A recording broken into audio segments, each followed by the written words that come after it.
Normally, I post my updated power rankings at the end of every weekly recap I post every Monday. However, this week I want to highlight my power rankings, and here are my first power rankings of the new year. All records are as of January 7th, which would be Tuesday.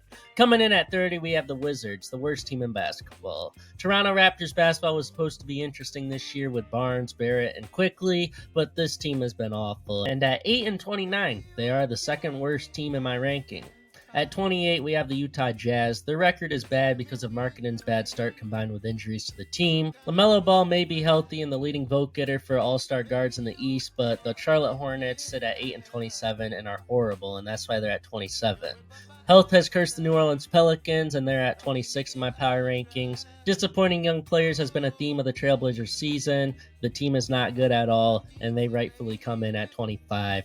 Trades keep coming out of Brooklyn, and hopefully they continue as the team needs to completely rebuild. 13 and 22 is better than we expected, but still leaves the team at 24. Chicago basketball has overachieved so far, and although their record would place them higher, I can't go higher than 23 in this video. With massive expectations, the Philadelphia 76ers are far and away one of the biggest disappointments of the 2025 season. Sure, Tyrese Maxey has been elite, but Paul George has yet to find his form, and there's a real question as to whether or not he will perform at a high level again consistently. And of course, Joel Embiid is a part-time player, and that certainly isn't helping any matters for the 76ers. They are at 22 for the right reasons, as the team is just not good right now. My Phoenix Suns are so bad right now that I feel that no matter what, this season is already a lost one. Sure, we may get Jimmy Butler. That's cool, but we keep digging ourselves a deeper hole nightly, and there isn't much to be optimistic about. Give us Jimmy Butler, and maybe we will be a contender, but as for right now, we are the 21st best team in the NBA. With their new coach, the Sacramento Kings have been surging. However, something to note about it is that most of the teams they have played have been without their best players, and their defense is still atrocious. I don't care what the numbers say from these past few games. Defense is still not good, and I need to see a much better stretch against much better competition before I can say these issues are fixed. So they're the 20th best team in the NBA right now. Just edging them out, the Indiana Pacers, who have not been in the media spotlight as much this season compared to last, and that is for the right reasons. Although they are seemingly putting it together, the lack of production from Halliburton and the struggles to find consistency for the team as a whole makes it very difficult to rank them higher than 19. I have absolutely no confidence in the Golden State Warriors. I should put them lower than 18, but I think they are finally going to have the right approach at the deadline, and if they add Vucevic and another player that can play on the wing, my confidence in this team will grow exponentially, but for now, I don't think they're relevant or good, and they're at 18. Victor Wembanyama is on track to finish within the top 5 of the MVP vote in his second season, and the majority of that traction comes from the success of his team, as the Spurs are currently 500 while playing in the loaded West. The team will only get better, and even if the record gets worse, I have them over the teams I think the Spurs are better than right now, so having them at 17 is fine. The Miami Heat have a lot of drama surrounding them, but they are still at 16, even without Jimmy Butler. Detroit basketball is up and coming as Cade Cunningham finally has some help. The team is surging, and I expect some crazy things to happen at the deadline for them. And when that happens, look out for the Pistons, who are right now the 15th best team in the league. Not something I thought I'd be saying this year. Trae Young is an all-star starter in my eyes. Jalen Johnson has been in the convo for the all-star game as well. Dyson Daniels is standing out. DeAndre Hunter is a 6th man of the year contender. And overall, the Atlanta Hawks are one of the best up-and-coming teams in the league. They have already put the league on notice and are deserving of the 14th spot. I am not at all in love with the Lakers team, as they are the model of inconsistencies, but you know what? At least they aren't in the play-in tournament right now. I mean, the 6th seed isn't much better than that, but hey, I got them at 13th overall in the NBA. Just ahead of them, I have the Clippers. Certainly a surprise team thus far, and if Kawhi comes back to anything close to form, well, we might have to have more serious convos about my 12th ranked team competing. Coming in at 11, I have the Minnesota Timberwolves. The offense is an absolute disaster, and if they don't figure out any way to score outside of complete reliance on Anthony Edwards, their season will be over quickly. Luckily, they have a top defense in the league, and they are actively making adjustments to make the team better on both ends.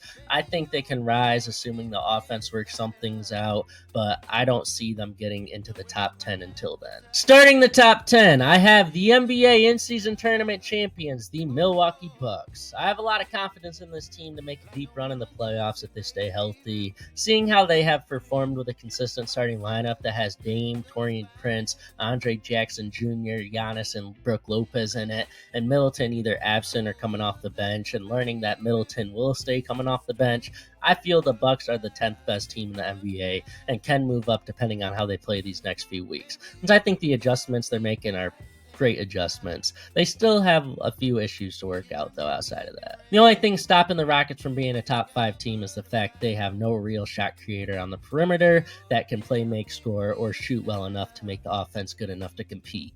They are at 9 right now. I still am skeptical of the Denver Nuggets team, as if the team wants to win, Jamal Murray must be at his best, and I don't think we are going to see that. Russell Westbrook and MPJ are both playing out of their minds right now, and we already know what to expect from Jokic. The depth pieces are going to determine whether or not the team can contend, as they are either good defensively or offensively, no in between, and that means they are a liability on one end or the other. If they correct that, I think they are a top 5 team, but right now they are at 8. We are currently getting a lot of conversations in the media about the Knicks being a potential fraud, as they are heavily reliant on their starting 5, and although I see some sides of fraudulent behavior, I do think those conversations are exaggerated. I cannot say they are a top 5 team right now, but ask me again after the trade deadline where the Knicks are, and they probably will be higher than 7. Dallas. I've been alarmed with many things from this team, although I predicted them to win the West last year, as their health issues and the overall different feel around the team do worry me, but for now they are the 6th best team in the league.